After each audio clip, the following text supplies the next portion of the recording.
Hello, everyone. It's your big sister Chiquis, and you've reached my personal voicemail box for the Dear Chiquis podcast. I'm here to give you advice on anything and everything you need help with, whether you're going through a breakup or having issues with your family, or maybe you have a question about my personal life. Whatever the case is, I want to hear from you. Remember, these are my thoughts and my opinions, and if you're suffering from a serious issue or hardship, you should seek help from a qualified professional. All right, now go ahead and leave your message at the sound of the beep. Hi, Chiquis. I just wanted to get on here just to say hi to you and see how you were doing. I know I had sent you a message through Instagram, and I was a pensar, ay, como chinga, la neta. But anyways, yeah, I do want you to answer me. I know you're going to be really busy. I know you're planning to have a baby soon, so I know there's a lot of factors into it, so I understand. But the actual question that I had right now is I seen the podcast that you made with somebody that was related to ghost therapy, that you were able to connect to your mom and your stepdad in a spiritual way. And I'm just curious, and I want to hear how that made you feel, because honestly, throughout that podcast, it made me freaking cry. It, I don't know, like the wind chimes, how they rang whenever your mom was talking to you. I don't know, it was just so touching, and it touched my heart, and it made me cry because I felt so many emotions, and I don't know, it's just something that I want to hear from you, and I just want you to know that I love you so much, and keep doing what you're doing because you're awesome and you're meant to do this. Te quiero mucho. Oh, Ivan, yo también te quiero mucho. Thank you so much. Okay, so those of you who don't know what he's talking about, I went on a podcast called Ghost Therapy back in April, and she basically, the host of the podcast, she connects with your loved ones or people that have passed, and she connects with my mom. We got a lot of really great feedback from that podcast. And I also got some not so positive feedback, from religious people, which I understand and I respect. But for me, I felt at the very beginning a little skeptical, maybe. I don't know if that's the right word, but I was a little weary. And then as the conversation progressed, I felt better about it, and even more and more and more. And at the end, I felt so much peace, and I let out a good cry, and I felt good. I have been feeling very connected to my mom lately. So I think that conversation happened at the perfect time. So many things were said that I haven't told a lot of people, just very, very close people, and especially people that don't talk to her. So I'm like, okay, I don't know what's happening here, but something is happening. And I do believe, obviously, in the spiritual world. And I just had the conversation. I took what I needed, and everything else, I left it there, So that's kind of how I take things like that. I don't try to think more than I have to, if that makes sense. But it definitely gave me a lot of peace, and just, it was just like a sigh of release. But thank you for listening to that. And thank you, Papa, for chingándome. I love it. Keep it going. I love it. Sending you a big hug, Papa. Okay, second question comes from Diana. Hi, Chiquis. I know you're very big on therapy, and I'm trying my best to do some healing. The only thing is I'm in a very tight budget. I live a frugal lifestyle. I'm in the process of paying off debt, and I would like to know, do you have any suggestions for someone like me that cannot afford therapy? Is there any books that you recommend, any other resources? Because the only thing I can think of right now are books, but I don't know what else. I would really appreciate your feedback.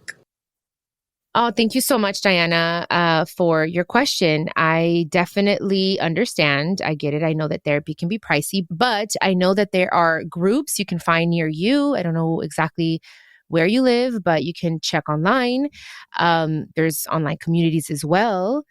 Also, prayer is huge. I'm huge on prayer and meditation. A good podcast like mine. We love this podcast, but also I love Jay Shetty's podcast On Purpose.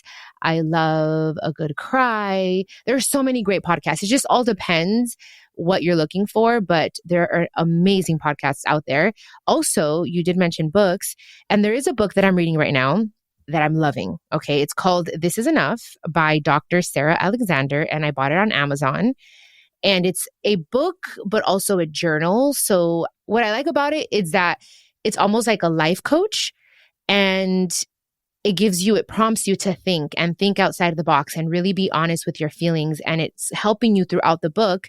And the more you journal, it's helping you figure out what is that one situation, whatever it may be, or that one person even, that is causing you to get sad or angry or is triggering you in some way.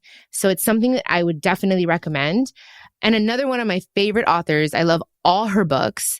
Her name is Marianne Williamson. Amazing, great stuff. You can't go wrong with any of her books.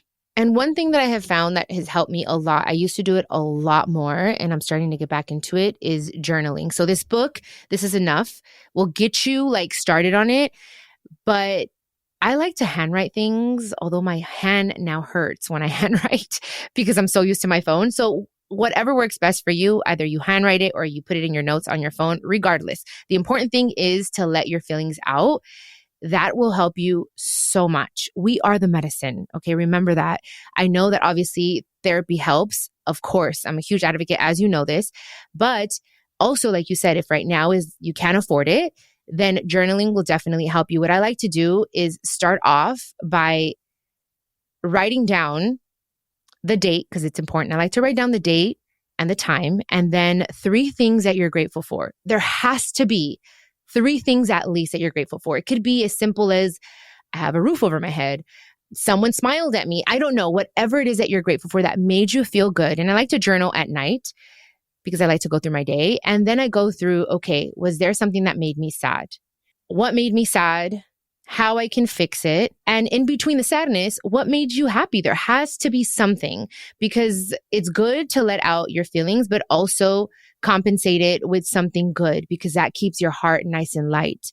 And with time and the more you write, the better you'll feel. And it feels really nice to go back and read certain entries and realize, okay, what's going on? What is it that's really triggering me? What is happening? And how can I make myself feel better? Or what can I do to make myself feel better? Even if it's like, I always say this, self-care is so good, and that helps a lot. So anyway, journaling is great. Try it. And also, before I let you go, on Instagram, there are a lot of people that are coming out with podcasts that aren't really podcasts. They're more of like motivational videos that really help me. They're super short and concise and straight to the point. And like something like that, like 15 seconds, 30 seconds, like they really just put you back into gear.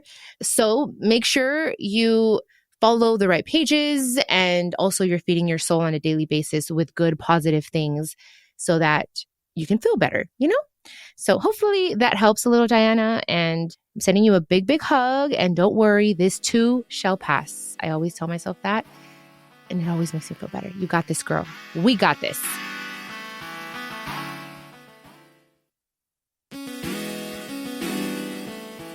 Okay, guys. So last question comes from Betty.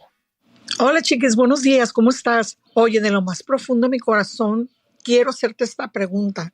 ¿Cómo puedo conocerte en persona? Muero por conocerte, darte un abrazo fuerte. Siempre te he admirado muchísimo. Amo tu piel, amo tu forma de ser, todo de ti. Quiero abrazarte, quiero conocerte. ¿Cómo llego a ti y darte un abrazo fuertísimo? Te adoro, mujer. Te mando 1000 besos, muchísimas bendiciones. Besos, muchos besos. Ay, Betty, qué linda, me hiciste sonreír. Ay, muchas gracias. Esa energía que traes, mujer, me encanta tu voz, muchas gracias. ¿Y cómo puedes conocerme? Pues bueno, pronto voy a tener una firma de autógrafos para mi libro, para los niños, que se llama la niña que les canta las abejas, así que pronto les voy a compartir dónde vamos a estar y las fechas y todo eso, y quizás, ojalá, con el favor de Dios, te pueda conocer, ¿ok? Muchas gracias. So I was telling Betty that very soon I will be going on my book tour. I have a book coming out. If you didn't know, now you know. It's a children's book and it's called The Girl Who Sings to Bees. So I will be sharing very soon the dates and locations of where we will be so that hopefully Betty can give me a hug because I love hugs. Ay, sí, Betty, yo necesito un abrazo. A mí me encantan los abrazos. Ay, sí. Así que ojalá me puedas dar un abrazo pronto. Ok, muchas gracias. Te mando un besote. ¡Mua! A cada uno. Ivan, Diana, Betty, kisses, hugs. I love your guys' energy. Thank you so much. You guys keep me so happy. And honestly, I'm so grateful. And you guys tell me that I inspire you. And in reality, you guys always inspire me. You guys make me feel better. So thank you so much. And thank you for supporting Dear Chiquis and coming back every week to listen to the podcast. So, and don't forget about Chiquis and Chill. Okay. Anyway, I love you guys. And I will catch you here on the next episode of Dear Chiquis. Have a beautiful week, you guys. Besitos. This is a production of iHeartRadio and the My Cultura Podcast Network. Follow us on Instagram at My Cultura Podcast and follow me, Chiquis, that's CHIQUIS. For more podcasts from iHeart, visit the iHeartRadio app, Apple Podcasts, or wherever you listen to your favorite podcast.